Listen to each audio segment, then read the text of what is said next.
Here's something I wish someone had told me 20 years ago. The more you restrict yourself in practice, the freer you will become when you play.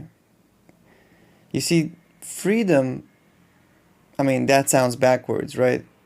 It's one of the deepest lessons I've ever learned as a musician. And today I want to show you exactly why, how it works, how you can use it to basically unlock flow in your playing. You see, I think that as musicians, we all want freedom. And even as a hobbyist, we want to experience flow in the instrument. We want to be able to pick up an instrument and just express this thing that we hear in our dreams, in our mind, in our wishes, and have no blocks, no fear, no getting stuck, no hesitation.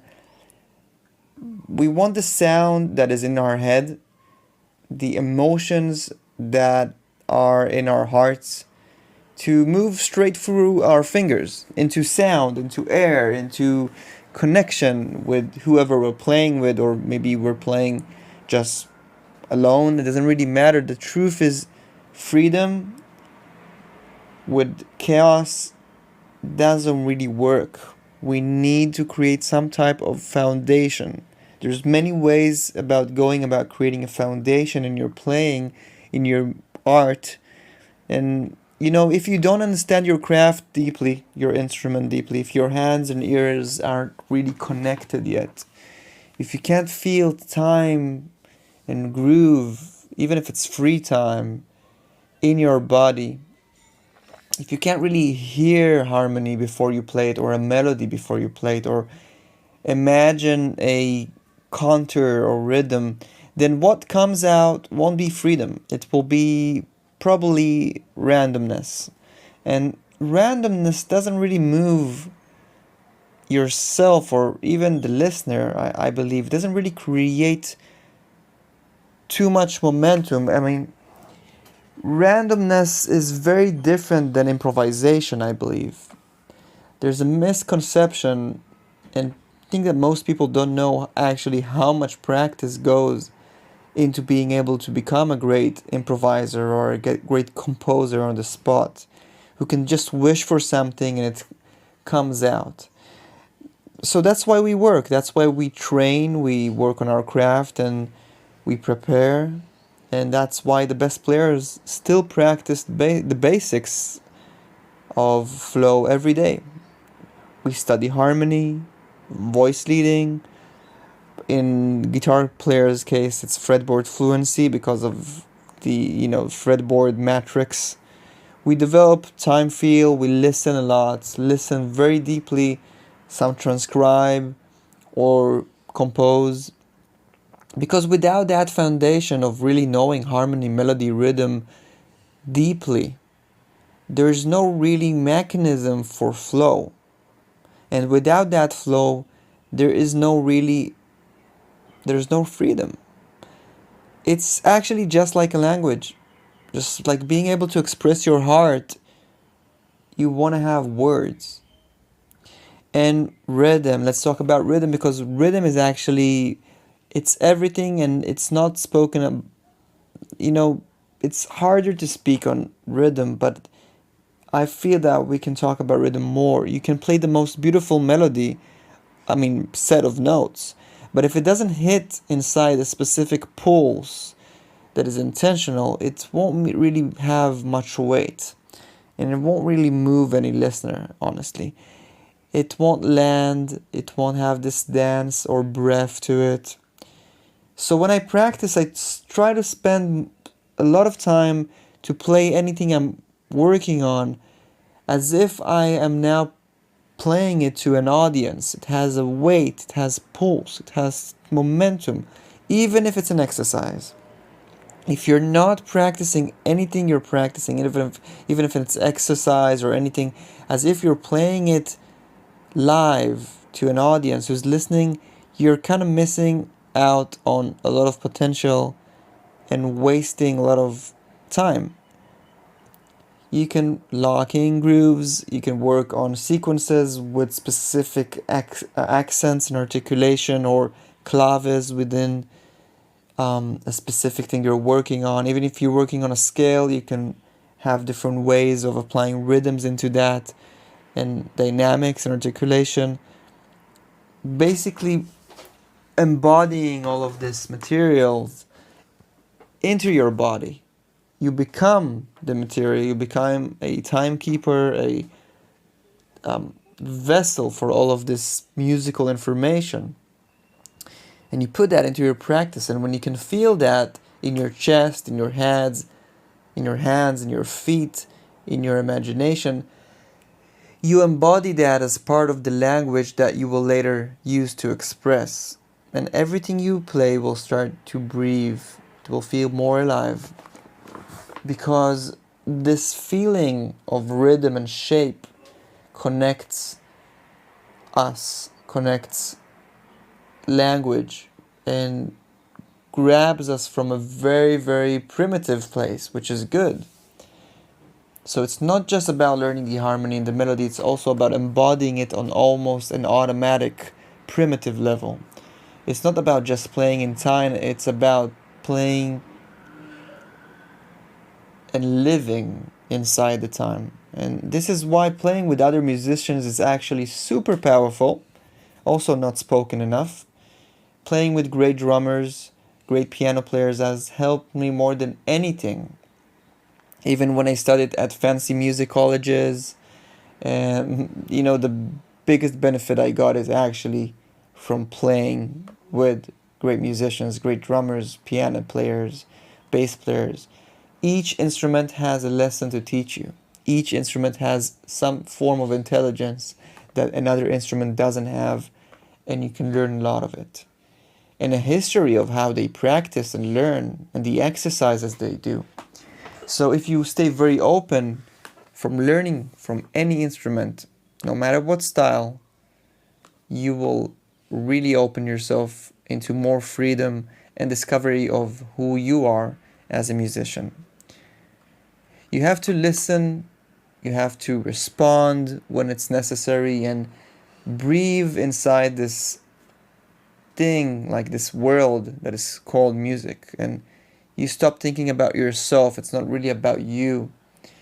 You're a vessel of this greater thing. It's not about you being clever or showing off or being better than anyone else. You're serving sound and beauty. You're becoming a vessel, and you keep learning and growing, and you understand there is no end point. You're never going to reach the end with music. It's about a journey. And this is where real flow also begins, because flow doesn't really come from that space or brain waves of ego. It comes when you learn how to dissolve into the music, embody it through practice, through flow, through embracing a longer journey, giving up self-doubt.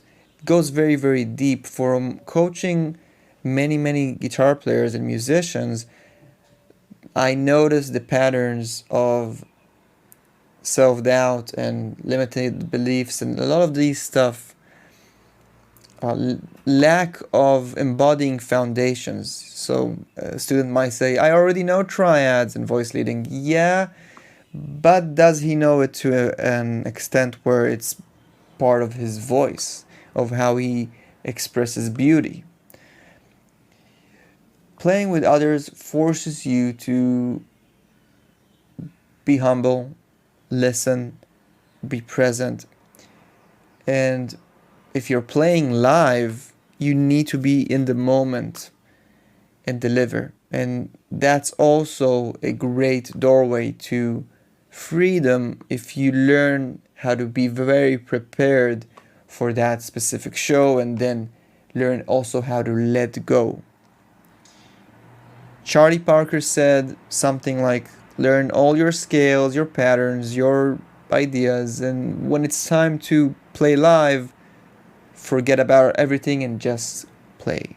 Basically just let go, create, give up into freedom. Now, if you want to have freedom on the instrument, I believe that you must practice with restrictions. Sounds strange, it will feel very uncomfortable at first, but it's one of the most powerful things you can probably do, and here's why. When everything is open, it's overwhelming. You have too many choices, you can fall back into bad habits, you just play safe. They call that noodling. But when you restrict yourself, when you place intentional limits on your practice, you force your mind and your hands to find new pathways, limitations. Through them, you try to express yourself, you wake up your problem-solving part of the brain, and it really serves creativity. For me, I do this every day, every time I practice. Some of my favorite exercises are around voice leading ideas, maybe only playing on my guitar, only using one string or two strings, developing kind of like a sequence or a motif that keeps going through a specific chord change. Lots of chord scale connection exercises and playing what I can hear, or forcing myself to find a bunch of materials in one area on the guitar or position, or maybe taking a rhythmic idea and saying how I can develop it, or a shape, playing a specific chord change or a standard and only utilizing maybe triads and trying to be creative with that. Maybe playing with a specific, maybe only playing quarter notes and making them feel very heavy, or just 8 notes and making every 8 note count, almost like a Bach kind of thing. There's so many. When you limit yourself, I feel you are getting closer to unlocking problem solving, imagination, creativity, and kind of restriction forces you to grow.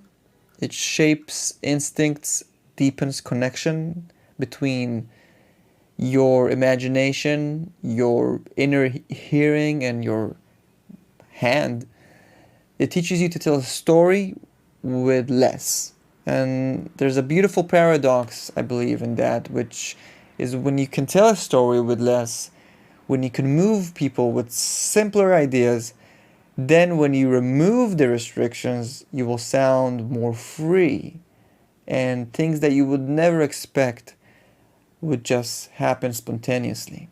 Not random, not chaotic, not hit or miss, but clear, focused, musical, like an alive kind of organism that you created through practice and craft. And if this way of practicing kind of resonates with you, if you're hungry to explore these kind of depths in your playing, I'd love to invite you to check out my work, my website, my teachings on weissguitar.com. That's WEISS guitar.com.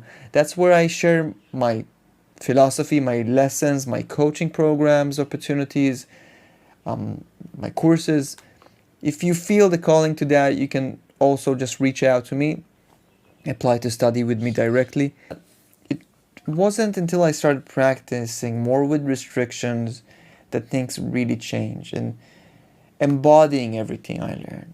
Suddenly my ideas became stronger, my phrasing became deeper, my rhythm became more connected, and most importantly, my playing became more honest, more me, more connected to the music I actually love, and not just the ideas I thought I was supposed to play, what people told me I should do. I mean, let's zoom out. Why do we do all this? Why do we practice hard? Why do we learn our triads, arpeggios, scales? Why do we practice what people might call, I don't call this boring, but some people might reflect on it as dry? Why do we limit ourselves? Because in the end, we're not trying to sound impressive. We're not trying to win an applause here. We're trying to play the music we love, to tell the stories that move us, to serve a specific sound that is in our head. And to do that, we need to create some kind of like form and mechanism to execute that freedom. But freedom is earned. Freedom is built on foundation. And freedom is unlocked through creative restriction. There's a path. We drill the basics endlessly, and we practice restriction with intention. We can play with other players who are better than us, and they have tapped into flow, and we can be nourished by their intelligence. We can stay connected to a pulse, and we can listen to music, and then we let all of that disappear and be in a moment. The greatest thing is to have a live show or play with a musician. Learn how to be in a moment and let it go. You're in the process of becoming. When the lights are on and it's time to play, we can just trust, breathe, and flow. For that, we need to be prepared. So here's what I would say. Don't be afraid to limit yourself in your practice. This cage you build is the one that will teach you how to later fly.